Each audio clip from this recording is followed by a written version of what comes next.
तो रूस के बारूदी हमले, कीव में विनाश की तस्वीरें सामने आ रही। कैसे हमले को इस बार अंजाम दिया गया, यह आप देखिए। बैलिस्टिक मिसाइल, इसके अलावा क्रूज मिसाइल, ड्रोन और रॉकेट अटैक किया गया। और कहां कहां पर यह हमले किए गए? सैन्य ठिकानों पर, रिहायशी इलाके को भी नहीं बख्शा गया। अस्पताल, एयरबेस, एनर्जी इंफ्रास्ट्रक्चर, सब कुछ दहला के रख दिया गया। Naval captain Shyam Kumar sir, यह मैं आपसे जानना चाहूंगा कि क्या होता हुआ अब आप देख रहे हैं, क्योंकि डोनाल्ड ट्रंप ने लगातार कोशिश की और यह ताजा कोशिश 1 घंटे बातचीत हुई है, लेकिन फिर डोनाल्ड ट्रंप फेल साबित हुए हैं। रूस ने, पुतिन ने और आक्रामक तरीके से कीव को दहला दिया है। सैन्य कार्रवाई और जो डायलॉग है राजनीतिक लेवल पे, दो बातें हैं। सैन्य कार्रवाई की बात, कुर्स्क में मेजर जनरल गोटकॉफ की मौत, जो डिप्टी कमांडर इन चीफ थे और पुतिन के बहुत ही करीबी थे, उनकी मौत, जो उनका ब्रिगेड कमांडर भी थे, वो जो बूचा के अटैक के लिए भी और कई मामलों में काफी सारी बातें उनके लिए आई, बहुत करीब थे। और एक बड़ा ठेस है, एक बड़ा घातक कदम था जेलेंस्की की तरफ से पुतिन के लिए। और दूसरी बात, राजनीतिक संदर्भ में ट्रंप और इनकी मुलाकात, बौखलाए हुए हैं ट्रंप इस बातचीत के बाद।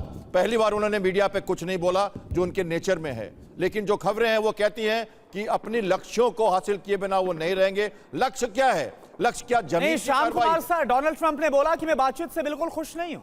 बिल्कुल कुछ नहीं है, बौखलाए हुए हैं और उन्होंने मीडिया को कोई रिपोर्ट नहीं दिया है। पहली बार, जो उनके नेचर के विरुद्ध है। वो बड़ा ट्रम्पेट बजाते हैं बातचीत करने के बाद, लेकिन उनको कह दिया गया है पुतिन की तरफ से कि नाटो डीनोटिफाई जब तक नहीं होगा, रशिया और हम दोनों, लिटिल रशिया है वो, ऐसा कहते हैं हम, लिटिल रशिया है। और ये हम आपकी स्टूडियो से गवाह है 2022 से कि हमने कहा था ये युद्ध तब तक चलता रहेगा। ये जमीन की लड़ाई बहुत लिमिटेड है। रशियन जो लैंग्वेज के लो है 4, कल लुहांस्क को पूरी तरह से इंडिपेंडेंट मान लिया वहां के गवर्नर ने। वो 4 जो रीजन है वो रखेंगे, क्रीमिया रखेंगे और बाकी डीनोटिफाई करो, हमारे छोटे भाई की तरफ रहो। ये मंतव्य है। इस मंतव्य को जब तक पूरा नहीं करेंगे तो लड़ाई नहीं होगी। कीव पर क्यों अटैक? कीव पर अटैक इसलिए है कि वहां की सेना कह रही है, वायुसेना ने अपने कहा है जेलेंस्की के कि वो हमारे लोगों को भयभीत कर रहे हैं और एयर डिफेंस को थका रहे हैं, उसको सप्रेस कर रहे हैं। हम एक तरह से मनोबल तोड़ रहे हैं कि घुटने टेको और आ जाओ। बिना शर्त तो हम आएंगे नहीं टेबल पे, हमारी शर्तें मानो,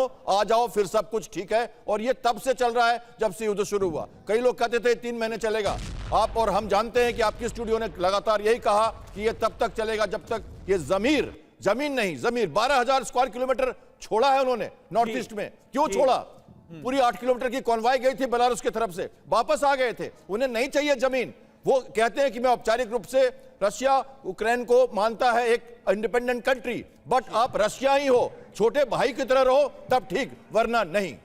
बिल्कुल, ये मैसेज तो लाउड एंड क्लियर अंदाज में देने की कोशिश की जा रही है रूस की तरफ से। क्या सीधे सीधे मंशा अब कीव पर कब्जे की है? ये बड़ा सवाल है। कीव में रिहायशी इलाकों पर रूस ने बमबारी की है। रूस के हमलों से रिहायशी इलाकों में भी बड़े पैमाने पर बर्बादी हुई है। हड़कंप मचा हुआ है इस वक्त कीव के रेजिडेंशियल इलाकों में भी। तस्वीरें एक एक करके सामने आ रही हैं टीवी 9 भारतवर्ष पर। कीव की बर्बादी बयां करने वाली ये एक और तस्वीर देखिए।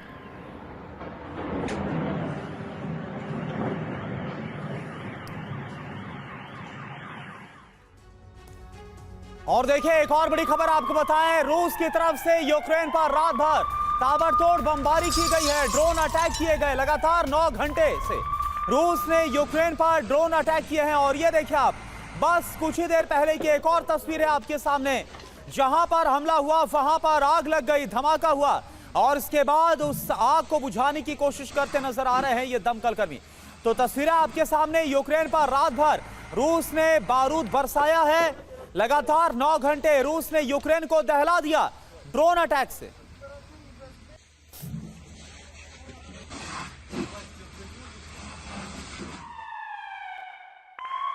तो कीव में रूस ने बड़े हमलों को अंजाम दिया है और रूसी हमलों से इस वक्त हर तरफ अफरा तफरी का माहौल है। हमलों से बचने के लिए कई जगहों पर लोग शेल्टर में छिप गए हैं। ये देखिए, कीव पर बड़ी एयर स्ट्राइक के बाद जो शेल्टर्स हैं उसमें कैसे जबरदस्त भीड़ नजर आ रही है।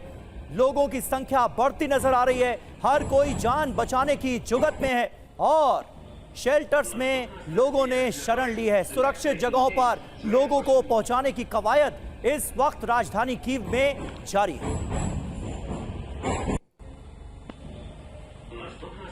और देखिए आप एक और बड़ी खबर रूस की तरफ से जो आक्रामक हमले हो रहे हैं कीव पर, इसको लेकर है।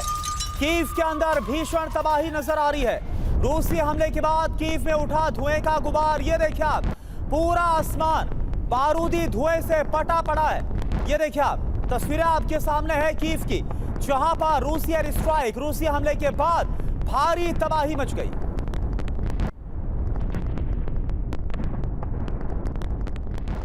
तो हमले के बाद जो एक एक करके कीव की तस्वीरें सामने आ रही हैं, वो हमने आपको दिखाई, तबाही और बर्बादी हमने आपको दिखाई। मुकेश जी, ऐसे में जहन में सवाल यही कि फिर डोनाल्ड ट्रंप और व्लादिमीर पुतिन की वार्ता से निकला क्या? एक बार फिर वही तबाही, वही बर्बादी।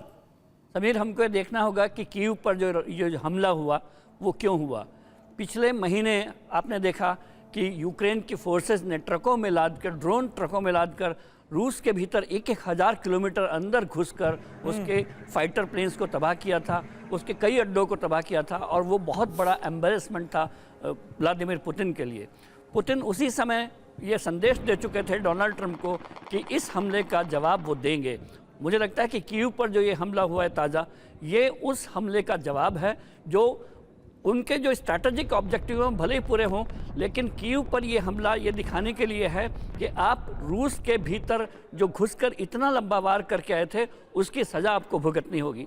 जहाँ तक डोनाल्ड ट्रंप और पुतिन की वार्ता का सवाल है, मुझे लगता है कि ये फाइनल ब्लूप्रिंट तैयार की है जो यूक्रेन को तोड़ने का है, जिसमें जो रूस कब्जा कर चुका है, 18 से 19% ज़मीन ले चुका है, लगभग 1 लाख स्क्वायर किलोमीटर ज़मीन पर उसका कब्जा हो चुका है। वो ज़मीन उनके पास रह जाए, नेटो का सदस्य यूक्रेन ना बने, बीच में एक बफर कॉरिडोर बन जाए। लेकिन ये युद्ध सिर्फ पुतिन और ट्रंप की मंशा से नहीं रुकने वाला। इसमें जेलेंस्की एक पार्टी है, इसमें यूरोपीय देश एक पार्टी है, और जब तक इन तीनों पार्टियों को एक साथ एक सहमति पर नहीं लाएंगे, वो युद्ध रुकने वाला नहीं है। उनको सुरक्षा की गारंटी चाहिए यूक्रेन की, जो उसको मिले, और ये एक कॉरिडोर से मिल सकती है। लेकिन जेलेंस्की का क्या करें, कीव का क्या करें, ये सवाल अभी बहुत लंबे पड़े हुए हैं। जब तक इनका समाधान नहीं होगा तब तक युद्ध नहीं रुकेगा।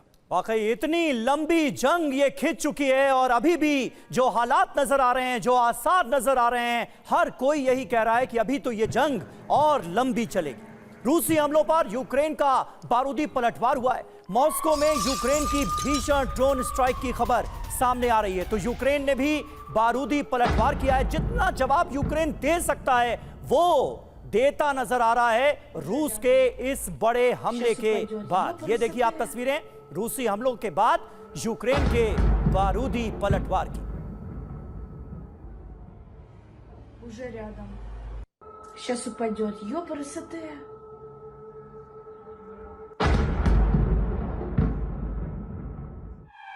और एक और बड़ी खबर मॉस्को से है। मॉस्को में यूक्रेन के ड्रोन अटैक की अब आपको तस्वीरें दिखाते हैं। ड्रोन अटैक के बाद उठा है धुएं का गुबार। तो यूक्रेन ने भी पलटवार किया है और उस पलटवार की तस्वीरें अब आपके सामने हैं। रूस की राजधानी को भी यूक्रेन ने दहलाने की कोशिश की है। मॉस्को में यूक्रेन की तरफ से ड्रोन के जरिए हमला किया गया और इस ड्रोन अटैक के बाद धुएं का गुबार उठता हुआ नजर आ रहा है।